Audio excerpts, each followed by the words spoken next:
नमस्कार, स्वागत है आपका हमारे इस YouTube चैनल पर। मैं मुनमुन श्रीवास्तव आपका हार्दिक अभिनंदन करता हूँ। कैसे हैं आप सभी? उम्मीद करता हूँ कि आप में से अधिक जो है विद्यार्थियों ने अपनी प्रेफरेंस शीट बना ली होगी।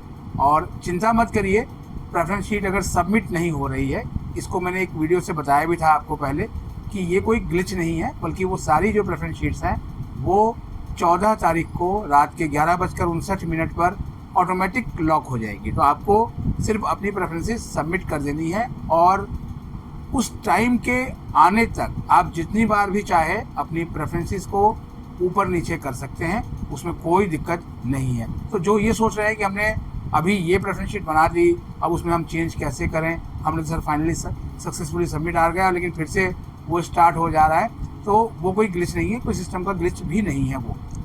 वो ये है कि आपको एक फ्लेक्सिबल टाइम दिया हुआ है कि आप उस टाइम फ्रेम में अपनी जो है वो प्रेफरेंस शीट बना दें।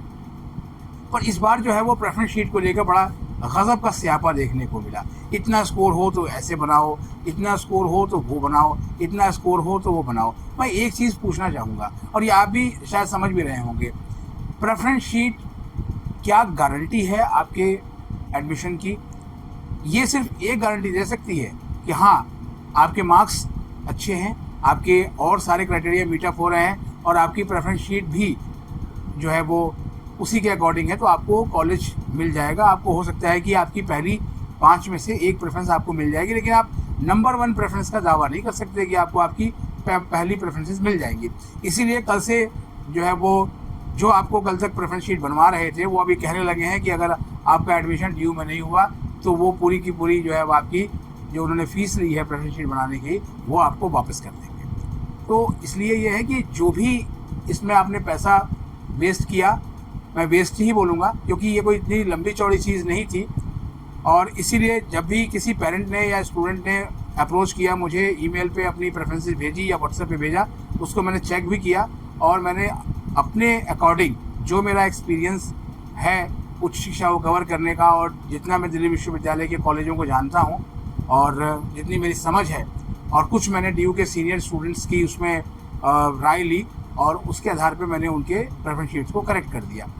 लेकिन सवाल ये है कि एक एक सब्जेक्ट की प्रेफरेंस शीट को बताना और बनवाना जो है ये अपने आप में एक बहुत बड़ा रिस्क फैक्टर है और ये कहीं ना कहीं आपको मानसिक रूप से बेचैन भी करता है। प्रेफरेंस शीट ही एकमात्र गारंटी नहीं है आपके कॉलेज में एडमिशन की। एक ने पूछा भी, सर कि मार्क्स मैटर करेगा या प्रेफरेंस शीट? इसको आपको एक एग्जांपल से समझाता हूँ। इस वीडियो को करने से थोड़ी देर पहले मेरी बात डीयू के आर्यभट्ट कॉलेज के एक स्टूडेंट से हो रही थी जो कि इस समय साइकोलॉजी ऑनर्स के कोर्स में है, और वो ओबीसी एनसीएल कैटेगरी से वो बच्चा आता है।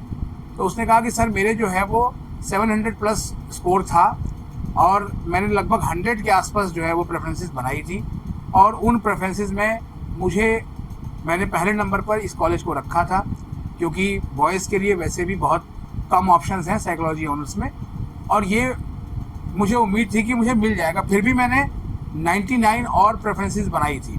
जाहिर बात है कि उसमें साइकोलॉजी के बीए प्रोग्राम के कोर्सेज भी थे और उसमें जो है साइकोलॉजी ऑनर्स था और कुछ और कोर्सेज भी बनाया था। अब हमने उससे कहा कि भाई पहले नंबर पे आपको मिल गया और आपकी पहली तो आप तो खुश हो गए होंगे। बोले सर खुश तो हुआ लेकिन थोड़ा दुखी भी था। हमने उससे पूछा कि दुखी क्यों? बोले सर जनरल कैटेगरी वालों के कुछ के तो मेरे मार्क्स हमसे भी कम थे, लेकिन चूंकि मेरी उस कैटेगरी में था तो मुझे मिल गया। तो आप समझ गए मैं क्या आपको बताना चाहता हूँ। हम आपको यही बताना चाहते हैं कि आपके प्रेफरेंस शीट तो मैटर करती है, साथ में आपके मार्क्स और आपकी कैटेगरी भी बहुत बड़ा रोल प्ले करती है, और इसके अलावा उस कॉलेज में उस कैटेगरी में कितनी सीट्स अवेलेबल हैं। तो उम्मीद करता हूँ कि आपने जब अपनी प्रेफरेंस शीट को आप फाइनल शेप दे रहे होंगे तो आपने कॉलेज का सीट मैट्रिक्स ज़रूर देख लिया होगा कि उस कॉलेज में उस कोर्स में आपकी कैटेगरी में कितनी सीट्स हैं। अब आप कहेंगे कि जहाँ पर ज़्यादा सीट्स हैं क्या उनको लेना चाहिए था? मैं इस बात की बिल्कुल सलाह नहीं दूंगा। अभी मैंने जो पीछे जितनी भी वीडियोस आपके लिए हम लेकर आए और उन सभी वीडियोस में आपको बाकायदा हमने तो बताया ही, एक्सपर्ट ने ही एडवाइस दी। अभी कुछ और वीडियोस भी आपको रात से लेके और कल तक देखने को मिल सकता है जो ज़्यादातर जो है वो कॉलेज और कोर्सेज को लेकर ही होगा या कॉलेजेस के रिव्यू को लेकर होगा। जैसे इवनिंग कॉलेज को लेकर एक बड़ा ही भद्दा परसेप्शन है, जबकि इवनिंग कॉलेज के स्टूडेंट्स भी DU के टॉपर्स की लिस्ट में आ रहे हैं। एक कैंडिडेट ने जो है मुझे मैसेज किया, sir worst college of Delhi university sir, और इवनिंग कॉलेज में हम क्यों जाएं sir, Dayal Singh evening college क्यों लें। हमने कहा कहाँ से आपने देखी थी वो वीडियो। उन्होंने कहा सर ऐसी आई थी इंस्टाग्राम पे, हमने देख लिया। हमने कहा बनाने वाले को शायद पता नहीं है कि दयाल सिंह इवनिंग कॉलेज अब इवनिंग कॉलेज नहीं है। दयाल सिंह इवनिंग कॉलेज अब मॉर्निंग कॉलेज हो चुका है। यानी कि दयाल सिंह कॉलेज तो है ही, दयाल सिंह इवनिंग कॉलेज भी मॉर्निंग कॉलेज हो गया और उसकी बिल्डिंग अलग है। दोनों एक ही कंपाउंड में लाई करते हैं। तो इसीलिए आप जितनी भी जो इन्फॉर्मेशन है इस तरह का, उससे कंफ्यूज और मिसगाइड होने की कोशिश मत करिए। अपनी अक्ल लड़ाइए। पहले दिन से ही आपको मैंने बताया, तो आपका तनाव भी कम होगा, और तनाव कम होने के साथ साथ आपकी प्रोबेबिलिटी भी बढ़ेगी कि आपको एडमिशन मिल जाए DU में। वो क्यों बता रहा हूँ। अब आते हैं प्रेफरेंस शीट के कंटेंट के ऊपर।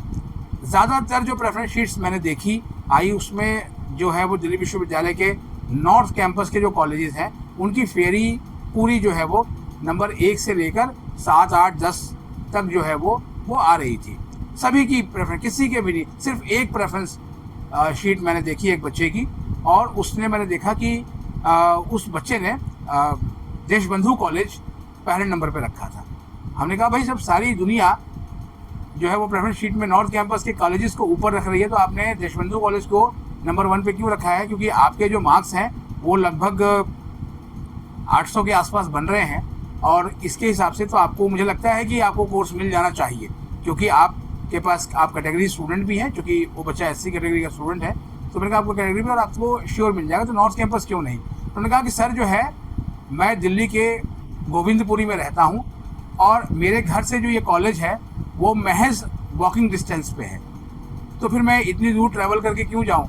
मैं घर से निकलूँ और कॉलेज में पहुँच जाऊँ, और कॉलेज से फिर घर आ जाऊँ, तो मेरे लिए तो बहुत आसानी रहेगा। तो मेरे बाकी प्रेफरेंसेस मैंने नहीं, लेकिन हाँ फिर भी मैंने जो है वो 100 से ऊपर प्रेफरेंसेस बनाई है। तो अब आप सोचिए कि अगर उस बच्चे को पहले नंबर का कॉलेज अलॉट हो गया, तो उसको तो घर के पास मिल जाएगा। जाहिर बात है, पहले नंबर का कॉलेज अलॉट हो गया तो उसके बाद नीचे की कोई प्रेफरेंसेस उसके लिए मायने नहीं रखती है। तो इसीलिए मैं उम्मीद करता हूँ कि आपने बहुत ही स्मार्टली और बहुत ही समझदारी के साथ अपनी प्रेफरेंस बनाई होगी। कुछ लोगों ने ChatGPT की भी मदद ली है। ChatGPT का भी एक प्रेफरेंस शीट मैंने देखा, और उसमें भी मुझे मतलब जो है वो पढ़ के भी हंसी आ रही थी कि किस तरह की जो है वो प्रेफरेंसेस है। मैं ChatGPT की आलोचना नहीं करता, ये एक आपको टूल जो है वो देता है, लेकिन आपको अब खुद भी देखना चाहिए। DU का जो एडमिशन बुलेटिन है ना, वो अपने आप में बाइबल है, रामायण है, गीता है, कुरान है, ये सब मैंने आपको पहले भी बताया था आपको। उसको अगर आप उसके हरफ दर हरफ को आप पढ़ गए होते तो शायद आपको इतनी ज़्यादा दिक्कत नहीं हो रही होती। कई बच्चों ने सब्जेक्ट मैपिंग भी गलत कर दिया, अब उसकी वजह से उनकी जो प्रेफरेंसेस है वो फेरी में 0 दिखाने लग गया। बाद में उन्होंने अपनी सब्जेक्ट मैपिंग ठीक की तो उनको ऑप्शंस आने लग गए। उनके पेरेंट्स ने भले ही थैंक यू सर बोला, लेकिन सवाल ये देखिए कि बहुत ही छोटी सी चीज़ थी, लेकिन बहुत इनिशियल थी, और आपने उसमें भी गलती कर दी। तो फिर लेटर ऑन स्टेज में जो है वो और ज़्यादा गलती की गुंजाइश जो है वो बन जाती है। इसलिए आप ऐसा मत कीजिए। अभी भी एक स्टूडेंट का मैं मैसेज पढ़ रहा था कमेंट में कि सर अभी मेरा OBC NCL का सर्टिफिकेट बन के आने में 5-7 दिन जो है और लगेंगे, तो क्या मैं पुराना लगा दूं। अरे भाई, इतने दिन पहले आपको मौका दिया गया, आपका अभी तक सर्टिफिकेट नहीं बना। बहाने छोड़िए, जब ये डॉक्यूमेंट्स की ज़रूरत है तो आपको लगाना पड़ेगा। ये सरकार ने तय किया है, सरकार की गाइडलाइन से दिल्ली विश्वविद्यालय फॉलो कर रहा है। 2 तरह के जो सर्टिफिकेट्स हैं, EWS और OBC NCL, इनमें आपको अपडेटेड सर्टिफिकेट्स चाहिए जो उस फाइनेंशियल ईयर के हों जिस साल आपका एडमिशन हो रहा है। यही इसकी एकमात्र परिभाषा है, तो उसको आप देख लीजिए, नहीं तो आपका जो है वो चांस जाएगा। कई बच्चों ने पूछा कि सर अभी तक रजिस्ट्रेशन कितने हुए।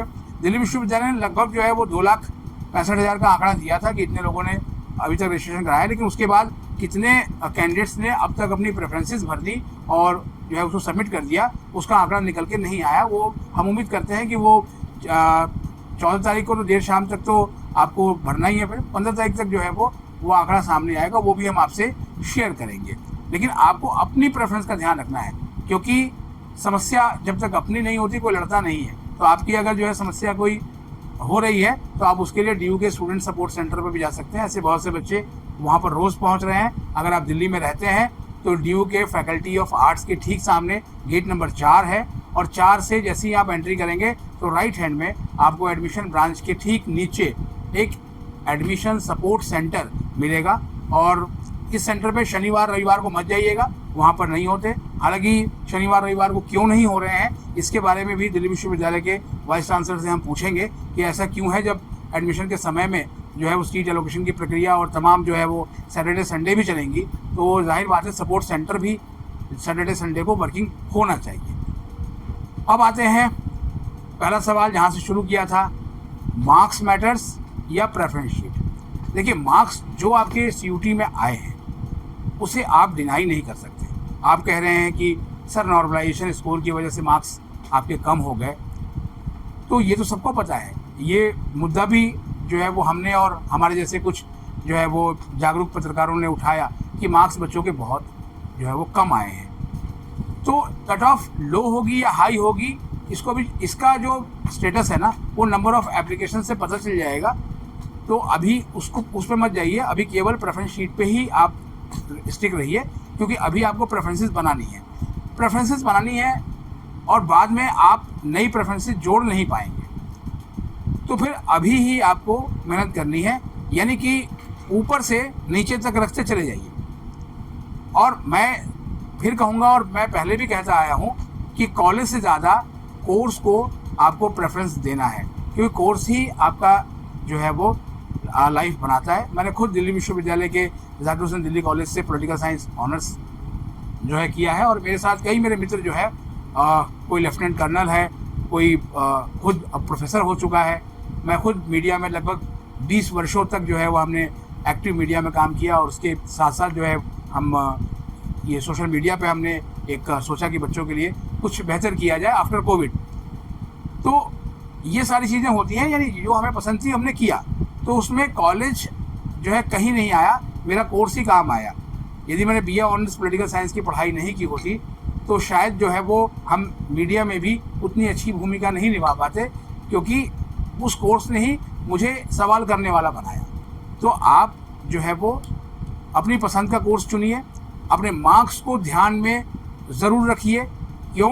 क्योंकि मार्क्स को ध्यान में आप नहीं रखेंगे तो मैं बिल्कुल ये नहीं कह सकता कि एक 300 नॉर्मलाइज स्कोर लाने वाले को ड्यू के SRCC कॉलेज में BCom ऑनर्स मिल जाएगा। ये एक दिवा स्वप्न होगा, ये दिन में सपने देखने जैसा है।